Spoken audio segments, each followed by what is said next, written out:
Okay, I did an interview last night with a friend, H.L. Schenken. He is pretty much an expert on the collapse of the Soviet Union and the KGB defector Anatoly Golitsyn, write-ins. He pretty much he's really on the pulse of everything that's going on. He keeps up with it, and it's a very interesting topic. You know, did the Soviet Union stage their collapse so the United States would lower their guard? So, but here is the interview. Enjoy. Okay, this is Steve Cooper, and I'm with H.L. Schenken, and he's a friend of mine. We have been speaking for the past few years about the Russian involvement with world terrorism. Would we say that, H.L.? Well, with world terrorism, and really, there's nothing we can talk about that doesn't involve Russia in some way. Right. So now, Anatoly Golitsyn, he was a KGB defector. Now, there's most of the information that we communicate about is based on his books that he has written. So I guess we'll start with Anatoly Golitsyn. Where do you want to go from there? Yeah, it really does all start with Golitsyn. Golitsyn was a major in the KGB, and he was part of an elite Kremlin think tank tasked with putting together a long-range strategy against the West in the years 1958 to 1960, and he defected in around Christmas time in November 6th, or in 1961, and he spilled the beans. He told us what the communists, and I'm not talking about just the Soviets, but worldwide communism, what they were up to. And because of something that, to go into why he was not believed ultimately, it would take more time than we have, but suffice it to say that he warned us about a long-range strategy against the West, utilizing subversion and infiltration based on deception, and with the complete cooperation and coordination of all communist parties around the world. Now, so this started after Stalin died, right? I believe it started when Khrushchev took over. Is that correct?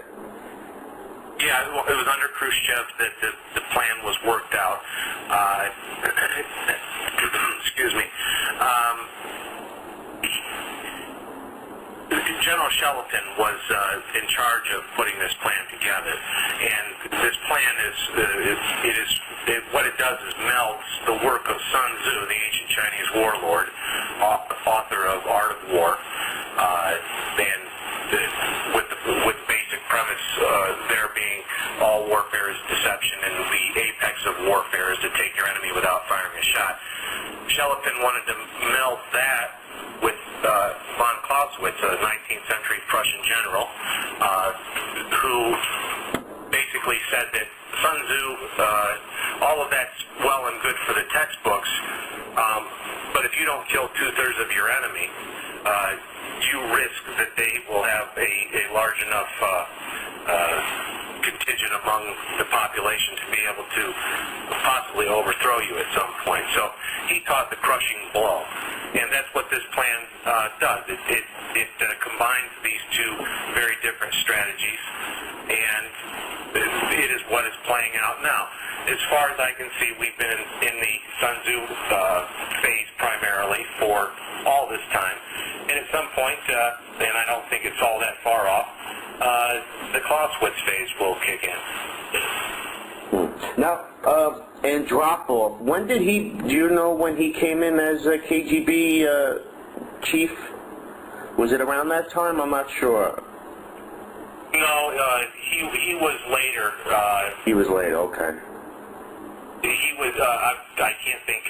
You don't need the exact date, but I was just curious because I know that Putin seems to be a very big fan of his too. Well, yeah. Andropov was he he was fully on board with the plan. And to talk about Andropov talks, we would have to get into talking about whether or not the KGB has taken over Russia and things like that. It does appear to most mainstream analysts that is what has occurred. I contend that it's still the triumvirate of power that exists in Russia as always has since Lenin took over. The military, the Communist Party, and the KGB. All three of those, they work against each other, but if you take one of those out of the equation, what they're doing doesn't work. And I don't think there was a KGB takeover whatsoever in the former Soviet Union. Now, so basically, also Anatoly Golitsyn, most of his writings, he claims that the collapse of the Soviet Union was staged, and now that we are in the final phase of this plan. Could you explain that, please? Well, in his first book, New Lies for Old, he made a great many predictions, virtually all of which have come to pass. And he did predict that the Berlin Wall would be taken down and that the Soviet Union ultimately would cease to exist in that state. He stressed that all of these were cosmetic changes. This is the sixth perestroika. They've done this to us 5 times previous throughout their history. His goal, I think, in his writing was to warn us, even though he could not get through to the intelligence community, and that because of the efforts of the Soviets and the other communists. He wanted to warn the average person, and I think he did a very good job of that. And he also has another book called The Perestroika Deception. But if you really want to find out, you and I know Golitsyn, but for anyone who wants to be introduced to Golitsyn, I recommend just Googling what is the final phase, and just type the name Nyquist, Nyquist, after that, and I think you'll come across very quickly the short essay that introduces you to Golitsyn. Right, yeah. Jeff Nyquist, we're both big fans of his. He's a brilliant writer, and he definitely is an expert on this topic. Now, J.R. Nyquist is also under that. Now, also, there's another website that we could tell people to look up. And I actually have that link on my website, CNINtruth.com. It's called Once Upon a Time in the West. And that site is just brilliant. And I'm sure that you will frequent that site too. Right. Global tentacles of Marxism slowly strangling this world. And, people are clueless. They're sleeping. And, even Alexander Litvinenko mentioned, and this is in Nyquist's writings too, that Alexander Litvinenko mentioned that the terrorist infection is not coming from Iraq, Iran, or Afghanistan, or the Chechen Republic. It is coming from the Lubyanka Square and the Kremlin. Well, absolutely, without a doubt. But in 1964, the KGB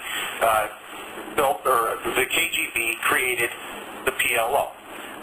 The same year, the Politburo increased spending on terrorism by 1,000%, not to fight against it, but to conduct it. In the mid-'60s, the KGB went to Cuba, and they built and staffed terrorist training camps there. They brought over from the Middle East thousands of Muslims to be trained in terrorism and indoctrinated in Marxism, to be sent home to form cells, to recruit.